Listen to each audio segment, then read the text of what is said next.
All right, folks. Welcome to the first ever, the inaugural episode of Fishin' Tales.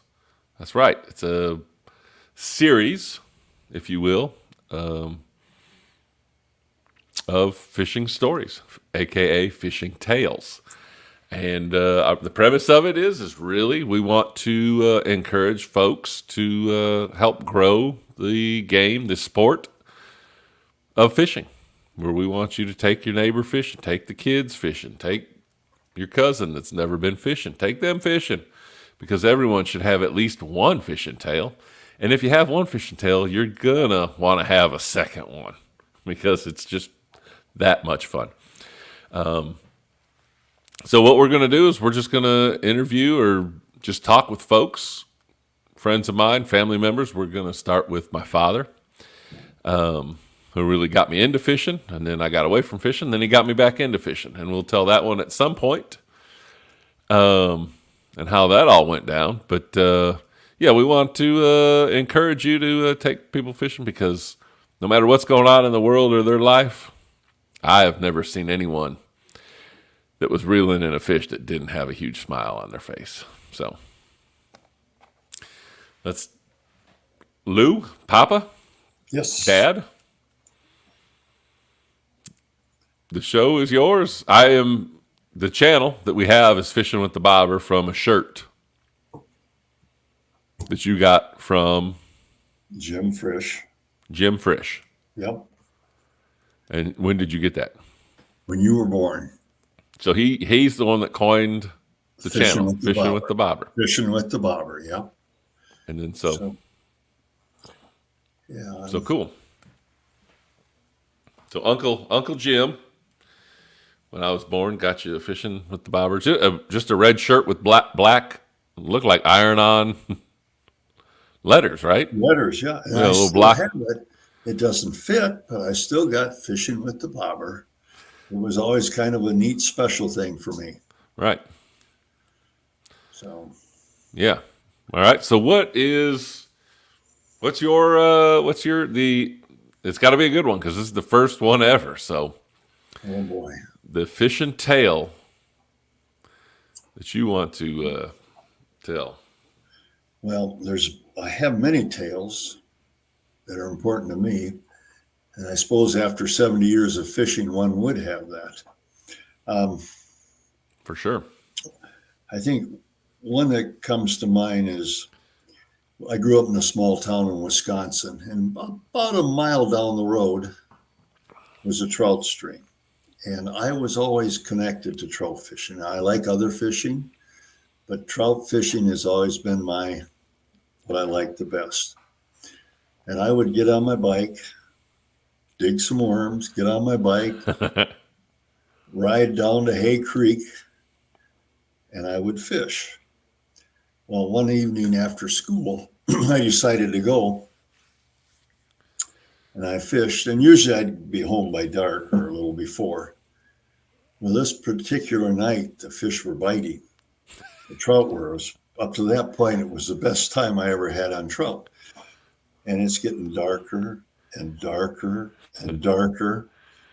And I just caught about a 12-inch brown, which was enormous. Probably the biggest trout I had up to that time. I thought I had the world. And then all of a sudden you can see the lightning coming and it's getting closer and closer. But the fish are biting. Pretty soon it's raining and pouring. It's pitch black. You can't see anything, but I'm out there fishing. And down the road I see headlights coming. And the truck stops and I hear somebody yell, "Lou." Yeah. Well, think you better come home now? It was my dad.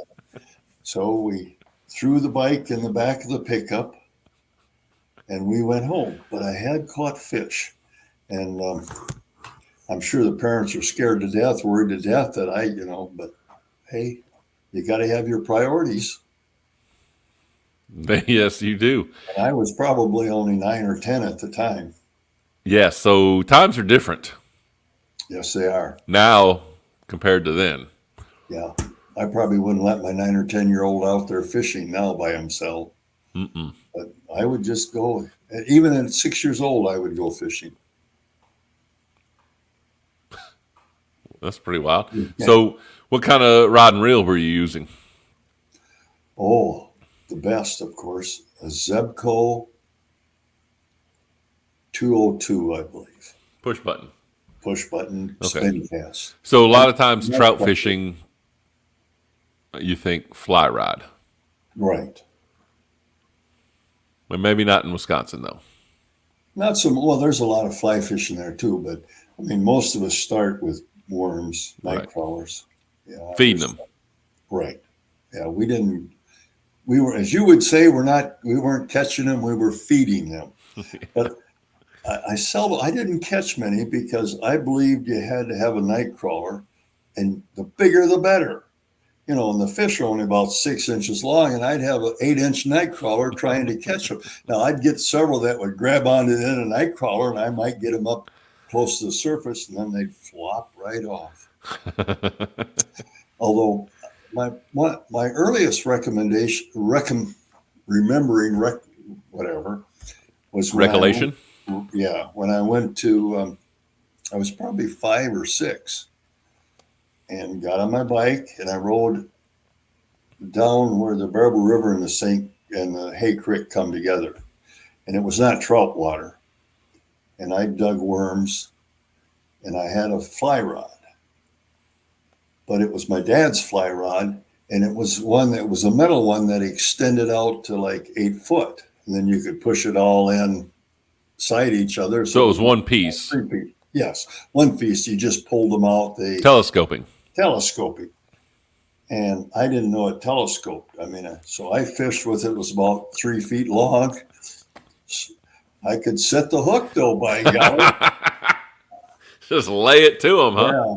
Yeah, and that was, and I'd fish underneath the bridge there. I can remember it. And if I caught one, it'd be about a 2 inch bluegill. But hey, it was fishing, and I enjoyed it. Most times I didn't catch anything. And there you go. That's just the enjoyment of what fishing is, really, is Oh, you don't really have to catch anything to just have a pretty darn good time.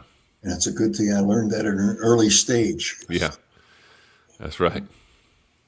Especially if you're bass fishing Yes. or trout fishing, it can be that way too. You know, a lot of times brim, bluegill fishing, you get on a hot streak with them. If you get to where they're at, usually they'll bite. Yeah. So, well, good. Well, I think that was a really good first episode. So, Thank you. yeah. Well, thank you for being on here, and we wanted to kick it off with you as our first ever guest. And yeah, folks, get out there, take someone fishing. Talk to your neighbors. Maybe they've never been fishing. It doesn't matter how old they are or how young they are. Go dig some worms up and get on down to your local creek. And trust me, you'll Or as have. we used to say, your crick, your local crick. Yeah, that's what I just said, creek. Oh, did you say crick? Yeah, thought I you said snuck creek. that in on you. So, there you go. Yep, that's right. Fishing Tales with Fishing with the Bobber. I'm Bob. He's my dad, Lou. And we'll see y'all. We'll have him on for plenty more. Like he said, 70 years of fishing. He's got a few tales to tell. And we'll have him back on real soon. See y'all. Bye.